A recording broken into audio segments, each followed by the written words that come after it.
tersimpannya warisan dari sebuah perwakilan orang-orang Belanda yang berkuasa yang pernah menjadi kebanggaan. dia tuh melakukan sebuah transaksi. Kita generasi yang bertanggung jawab. Filosofinya oke, sejarahnya pun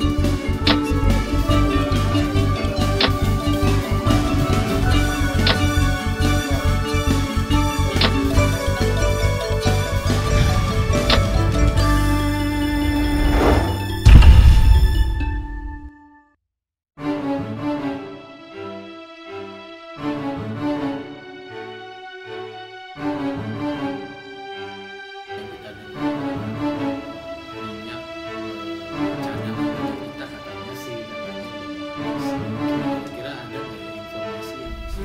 Kebenaran mengatakan Indonesia adalah bangsa yang sangat besar dan kaya, serta mempunyai warisan sejarah yang mulia. Namun semua itu berbanding terbalik dengan fakta yang ada saat ini di negeri tercinta. Mungkinkah Indonesia kembali berada dalam posisi yang sesungguhnya? Sebuah tim warisan negeri Indonesia akan mengungkapkan sebuah sejarah besar mengenai warisan sumber daya alam energi yang dimiliki Indonesia, dengan sebuah tujuan memberikan warisan yang sebenarnya untuk generasi saat ini. Lewat sejarah tersebut, generasi ini akan menjadikan warisan tersebut menjadi dasar untuk membangun Indonesia sebagai bangsa yang terpandang dan berpengaruh di mata dunia.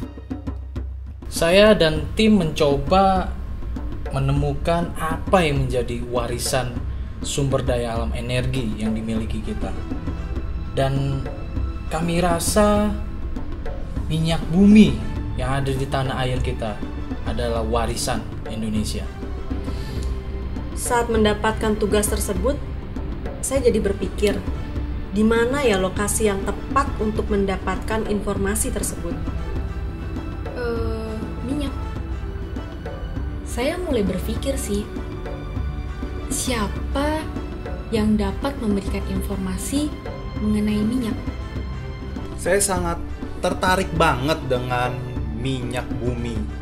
Dan yang paling penting adalah bagaimana sejarah awal ditemukannya minyak bumi di Indonesia. Justru Iya, museum minyak dan gas bumi. Di situ kayaknya lengkap deh beserta dengan alat-alat untuk eksplorasinya segala. Akhirnya kami menemukan, ternyata Museum Migas dapat dijadikan lokasi untuk mencari informasi sumber daya energi minyak dan gas bumi. Saya yakin pasti di dalamnya terdapat banyak informasi penting. Museum sendiri adalah lokasi tersimpannya warisan dari sebuah negara. Dan bisa dikatakan, museum adalah saksi bisu yang menceritakan kejayaan dari sebuah negara tersebut bagi generasi selanjutnya. Justru tuh jangan pernah kita sekali-sekali menganggap rendah peninggalan sejarah, karena dari hal tersebut kita bisa menemukan apa yang menjadi warisan kita yang sesungguhnya. Museum Migas kami tetapkan menjadi lokasi untuk kami mendapatkan informasi warisan negeri Indonesia.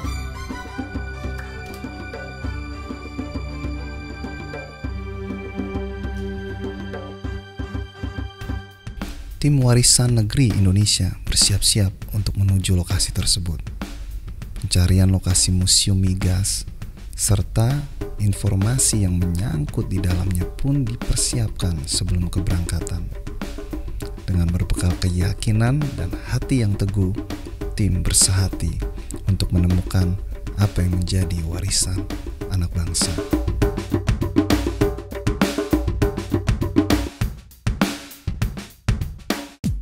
Perjalanan museum pun dimulai.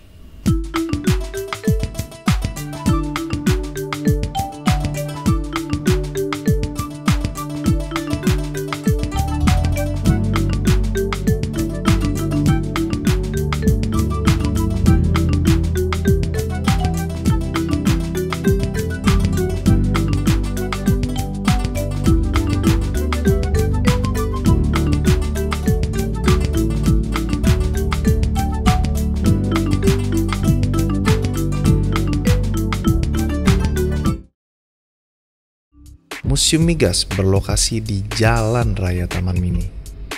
Tim pun disambut dengan gapura nan elok di gerbang utama Taman Mini Indonesia Indah.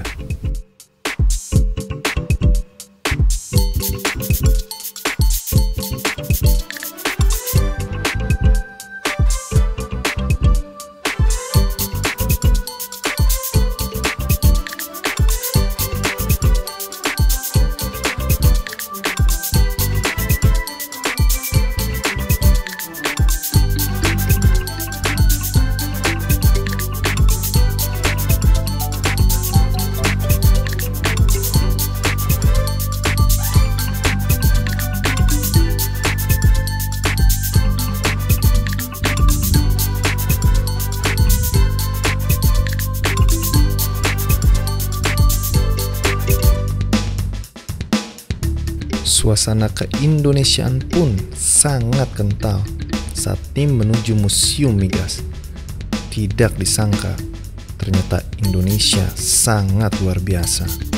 Terbukti dari setiap anjungan-anjungan yang dilewati oleh tim, penuh dengan beraneka ragam corak dan warna, serta keunikan yang berbeda-beda.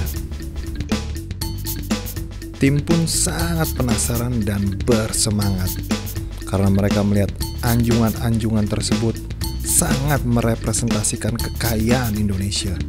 Lebih lagi dengan sejarah kekayaan minyak Indonesia yang tersimpan di dalam Museum Migas. Itu semua membuat tim penuh gairah mencari warisan negeri Indonesia.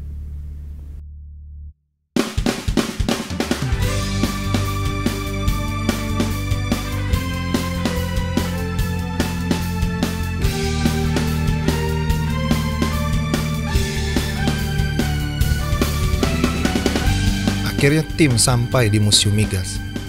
Gedung besar ini diapit oleh dua bangunan pada sisi utara dan selatan yang berbentuk tangki timbun minyak bumi.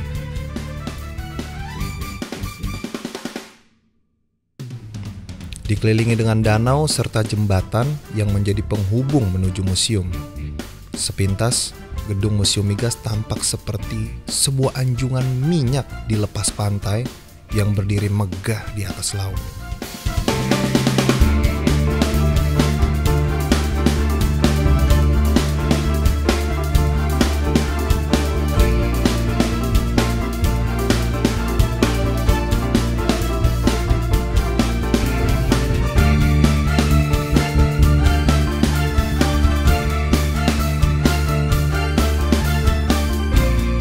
Tim pun tidak mengulur waktu.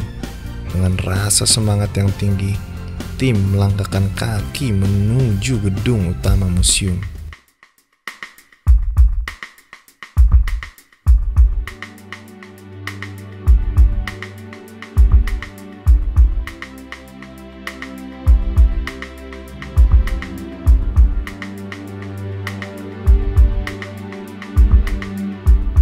Tim langsung memasuki ruang sejarah. Begitu banyak gambar-gambar yang menceritakan kejadian maupun sejarah dari minyak bumi di Indonesia.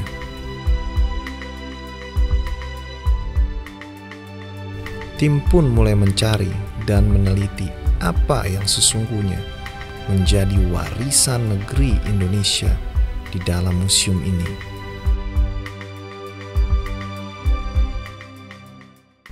Minyak bumi adalah salah satu sumber energi yang dimiliki oleh Indonesia. Namun kalau kita dengar ya akhir-akhir ini bahwa kita kekurangan minyak.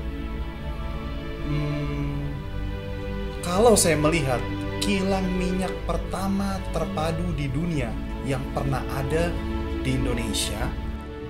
Kilang minyak terpadu pertama di dunia? Wow, jujur sih buat saya jadi penasaran dan langsung mencari narasumber yang tepat untuk hal ini. Memang pernah kita membangun suatu kilang terpadu. Waktu itu kita sebut dengan Total Konsep. Itu dibangun tahun 1971. Namun pembangunan kilang tersebut sebetulnya ada latar belakang. Kenapa kok dibangun Total Konsep tersebut? Jadi di Arjuna itu dia berada di utara di Laut Jawa, di utara Cirebon. Nah, di daerah pantai di daerah Cirebon itu dangkal, kemudian sering berkabut, yang pada akhirnya diprediksi bahwa kapal tanker ini sulit untuk merapat ke daratan. Dalam suatu situasi sedemikian rupa, akhirnya dibangun bagaimana caranya kilang ini tetap ada di daerah Cirebon, karena memang lokasi lapangan juga banyak di sana. Akhirnya dibangun di lepas pantai. Di sana itu di Arjuna ini ada lapangan produksi migas, lapangan sumur migas. Kemudian di satu lokasi itu juga dibangun kilang LPG. Dua pekerjaan. Jadi ada sumur migas dan ada kilang LPG. Ini yang dimaksud total konsep tadi, dan ini memang merupakan pertama kali di dunia. Nah, teknologi ini pertama kali diterapkan di Arjuna ini, dan ini hasil dari kilang LPG ini pada waktu itu diekspor ke Amerika.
Artinya, Indonesia pernah mengalami masa-masa kejayaan dan kelimpahan minyak.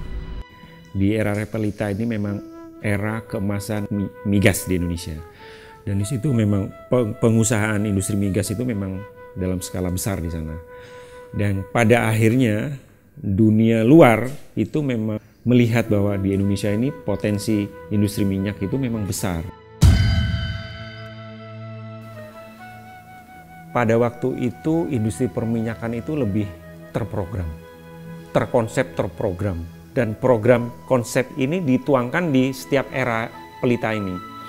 Jadi pembangunan infrastruktur, kemudian mulai mencari minyak secara besar-besaran. Karena memang kehidupan pada waktu itu kan membutuhkan banyak-banyak BBM, banyak dibutuhkan. Nah, ini di era ini memang banyak pembangunan kilang-kilang.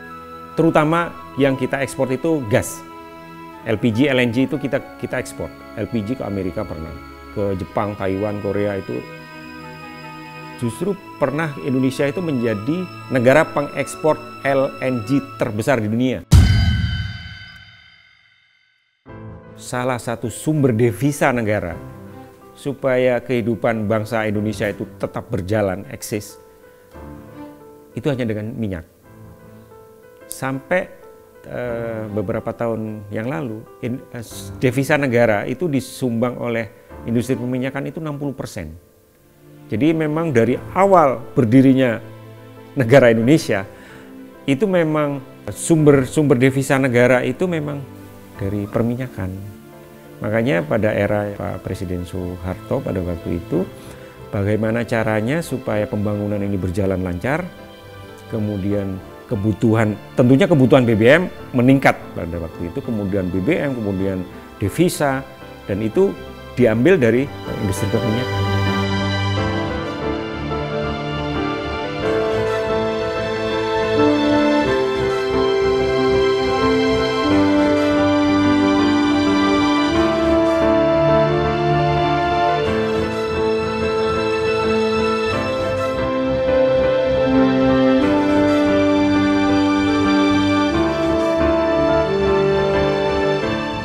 Pelita 1-5 itu memang kita mengalami era keemasan, era kejayaan dari industri migas khususnya. Jadi yang jelas pada era Repelita itu industri migas itu lebih terprogram dan terkonsep.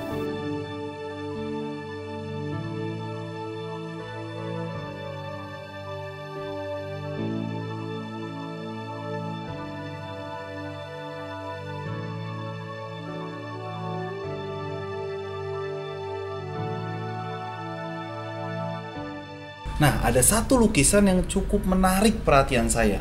Di situ ada orang-orang Tionghoa dan orang Indonesia yang sedang sepertinya tuh melakukan sebuah transaksi.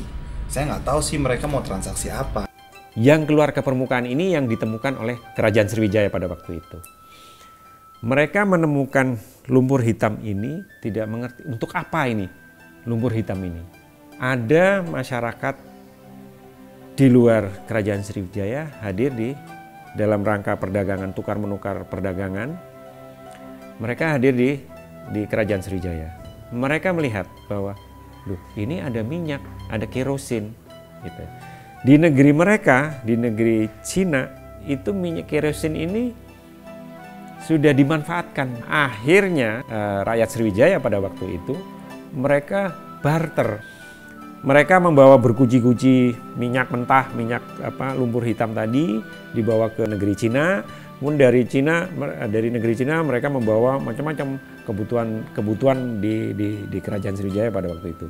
Mesti sutra segala macam itu ya. Tahu nggak, di zaman itu untuk mendapatkan minyak bumi itu nggak sulit. Kenapa? Karena tuh minyak bener-bener sampai naik ke atas itu merembes ke tanah. Jadi orang Indonesia saat itu sangat mudah untuk mendapatkan minyak. Minyak pada prinsipnya ingin keluar ke permukaan. Nah, di negeri Cina lumpur hitam itu dimanfaatkan untuk obat-obatan. Ini tidak cuma dikenal di negeri Cina, tapi sampai dibikin botol-botol kecil dan dijual antara lain ada di Amerika segala. Kemudian berkembang Perang Aceh. Pada abad ke-16, armada Portugis yang berpangkalan di Semenanjung Melayu berusaha untuk masuk di pantai Aceh untuk mencari rempah-rempah.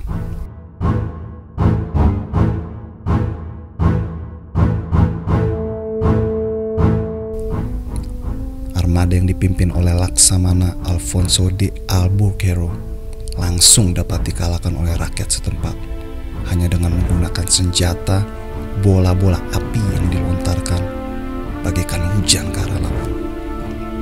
Bola-bola tersebut semacam peluru yang sebelumnya dicelupkan ke dalam cairan minyak bumi.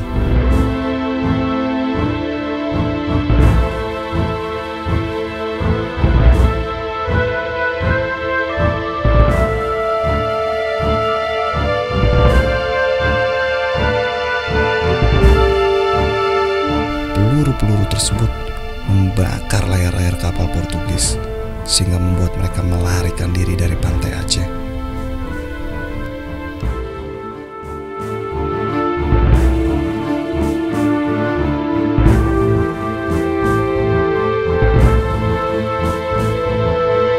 Oh, berarti dulu gampang ya dapetin minyak. Jika kita melihat pada zaman ini, untuk mendapatkan minyak dibutuhkan pengeboran 3.000 sampai 4.000 meter. Namun pada zaman dahulu di Indonesia hanya dibutuhkan 30 meter.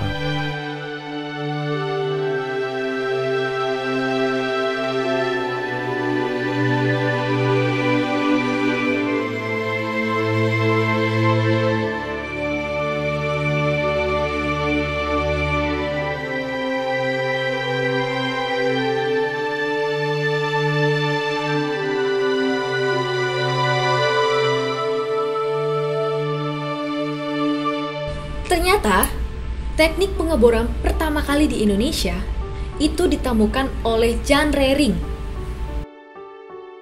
Menurut catatan Belanda, sampai tahun 1869 sudah ditemukan 53 lokasi perembesan minyak bumi di Hindia Belanda. Hal itu menggugah hati Jan Rering untuk berburu emas hitam. Suatu lokasi minyak di Maja, sebelah selatan Cirebon, di kaki Gunung Ciremai, menjadi ajang perjudiannya untuk mempertaruhkan sedikit dana yang ia peroleh dengan susah payah. Pada bulan Desember tahun 1871, Rering mulai mengebor di Cibodas. Ia menggunakan menara bor Pennsylvania yang alatnya menyerupai pahat. Ia berhasil menemukan minyak yang bermutu tinggi, namun tidak dalam jumlah yang banyak, dikarenakan alat yang ia gunakan tidak efektif untuk melakukan pengeboran.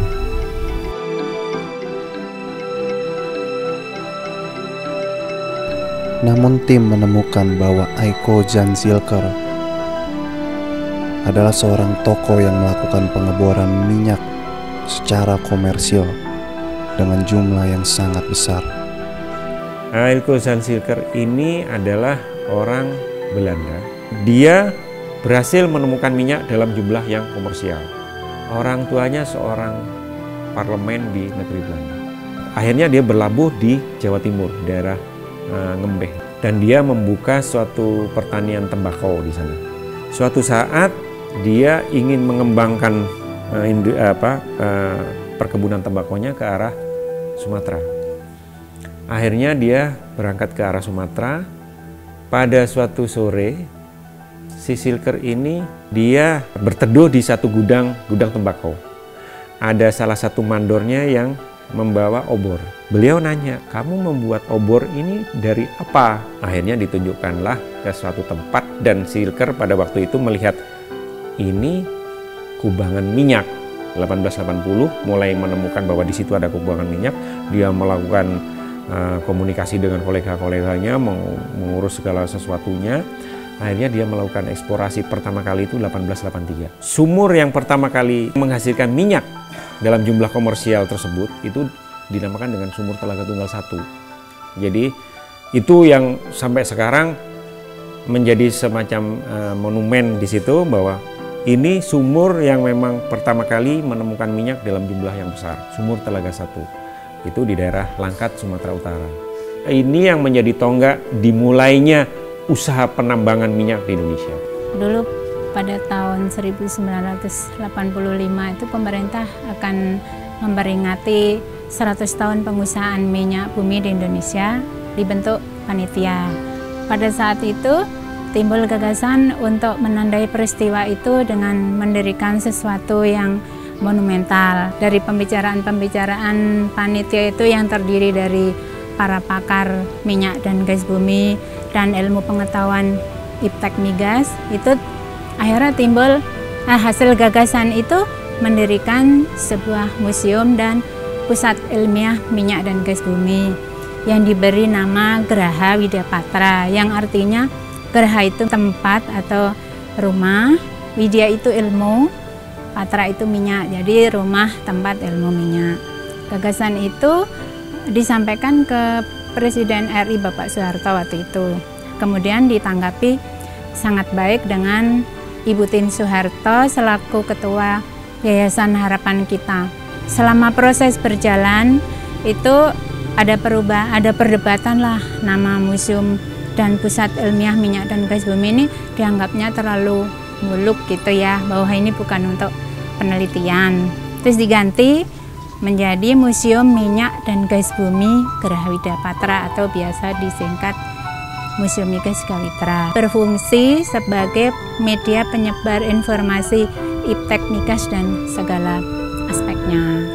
Kemudian diresmikan tanggal 20 April 1989. Ini yang jadi pertanyaan saya. Kenapa terjadi pengurangan lahan? Pada faktanya, hanya ada 2 kilang timbun minyak. Sedangkan dalam desain awal yang saya tahu, ada 5 kilang timbun minyak yang mesti dibangun. Jadi kalau mengenai lahan kurang itu disesuaikan dengan kebutuhan. Kenapa tadinya 5 tangki timbun, kok kenyataannya cuma 2 gitu. Jadi karena kesulitan dana sehingga dibangunnya bertahap. Anjungan eksplorasi dan eksploitasi digabung menjadi satu. Namanya sekarang Gedung Kegiatan Hulu. Proses aplikasi dan dampak lingkungan itu jadi satu menjadi Gedung Kegiatan Hilir. Apa ya yang menjadi filosofi dari gedung dan ruangan yang unik ini? Konsultan bangunan namanya Atelier 6. Mereka yang merancang, kemudian dipresentasikan di hadapan pemerintah, Pertamina dan perusahaan minyak baik yang terlibat langsung maupun penunjangnya. Jadi filosofinya tuh begini. Ini gedung utama ini dirancang seolah-olah berdiri di tengah laut gitu ya, minyak lepas pantai. Nah itu terus ada dibuat danau buatan, terus ada jembatan dari seolah-olah dari darat menuju ke anjungan lepas pantai. Ini filosofinya adalah menggambarkan begitu sulitnya minyak dicari di daratan sehingga dicari di lautan. Ruangannya jadi itu disesuaikan dengan alur kegiatan seperti kegiatan hulu dan hilir.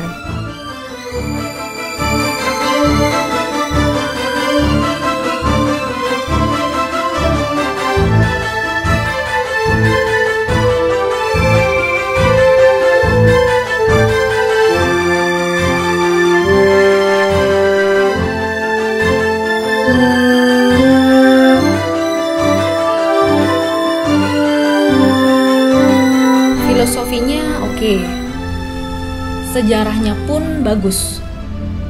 Tapi yang jadi pertanyaan saya, kenapa pengunjung yang ada di Museum Migas ini sangat minim?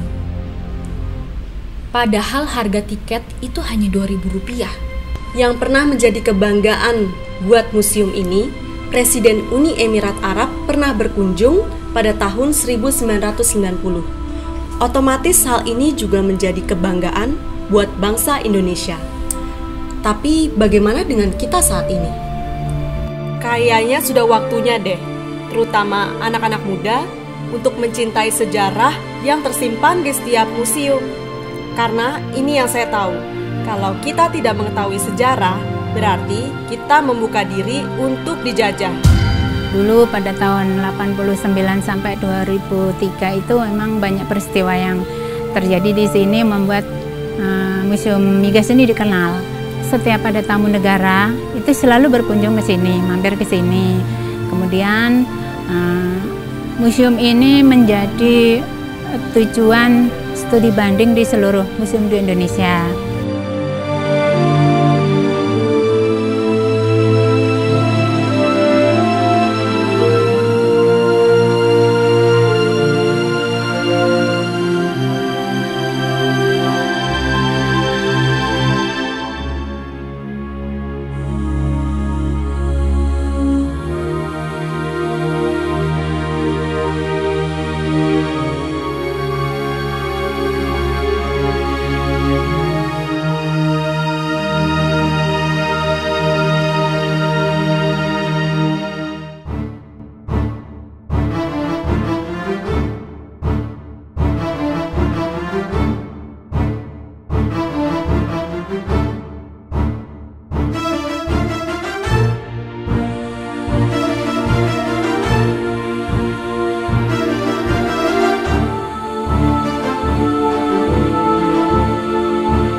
Jadi dapat dikatakan orang-orang Belanda yang menguasai perminyakan Indonesia saat itu. Jadi dari awal penemuan minyak itu memang sudah ada perusahaan Belanda. Namun berkembang pada saat perang, nah ini dimanfaatkan. Pada saat perang dunia, nah ini dimanfaatkan. Bermanfaat untuk biaya perang mereka. Nah akhirnya selain itu juga bangsa asing yang ingin masuk ke Indonesia, antara lain bangsa Jepang. Mereka dengan slogan-slogan yang menurut rakyat Indonesia pada waktu itu ingin membantu Indonesia supaya merdeka, ternyata juga sama juga dengan bangsa-bangsa yang lain yang sebelumnya. Mereka datang ke Indonesia, bisa dilihat bahwa mereka mendarat di lokasi-lokasi yang memang di situ potensi ada minyak. Memang terbukti bahwa minyak diambil, minyak diolah itu untuk kebutuhan perang mereka. Bangsa Jepang sendiri, bangsa Jepang mereka masuk ke Indonesia di lokasi-lokasi yang memang sudah ada berpotensi minyak, ada kilang di sana, ada lapangan minyak di sana.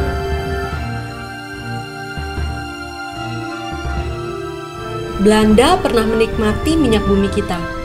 Jepang juga pernah menikmati minyak bumi kita.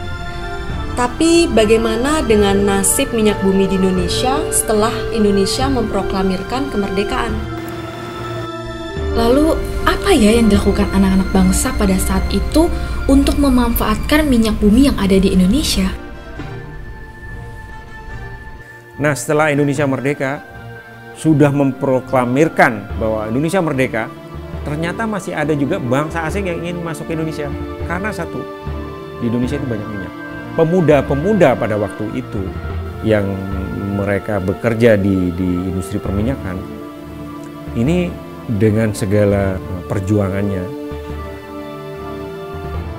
harus minyak ini tidak bisa diambil oleh bangsa asing.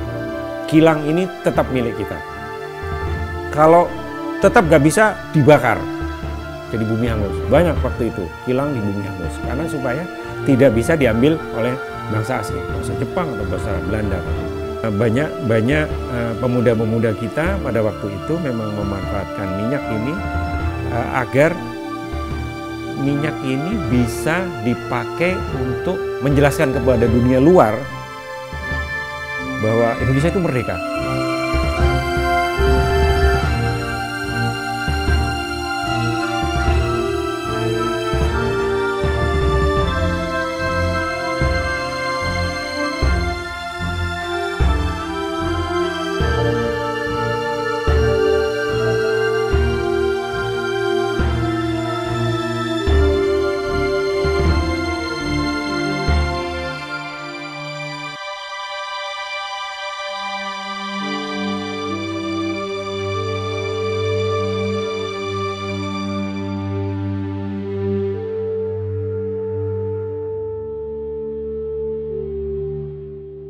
Dari hasil pencarian di dalam Museum Minyak dan Gas mengenai minyak bumi, tim pun mendapatkan sebuah hasil.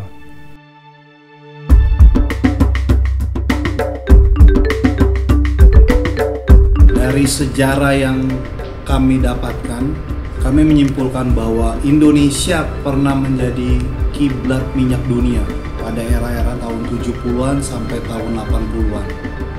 Walaupun faktanya saat ini kita sedang mengalami kekurangan minyak. Ya, jadi memang dari hasil pencarian yang kalian lakukan, kalian berhasil menyingkapkan kalau minyak itu adalah warisan negeri Indonesia buat generasi saat ini, bahkan untuk generasi selanjutnya. Dan saya rasa kitalah generasi yang bertanggung jawab untuk mengelola warisan tersebut. Kembali ke kancah internasional, serta dua hal yang pasti akan terjadi. Indonesia akan mulai dipandang kembali dan akan menjadi negara yang disegani di mata dunia.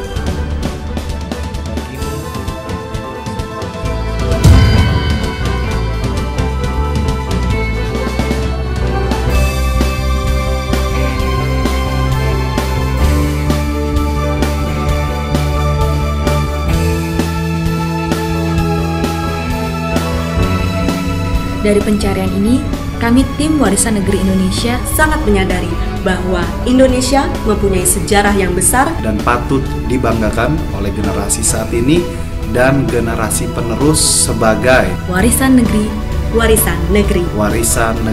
Indonesia.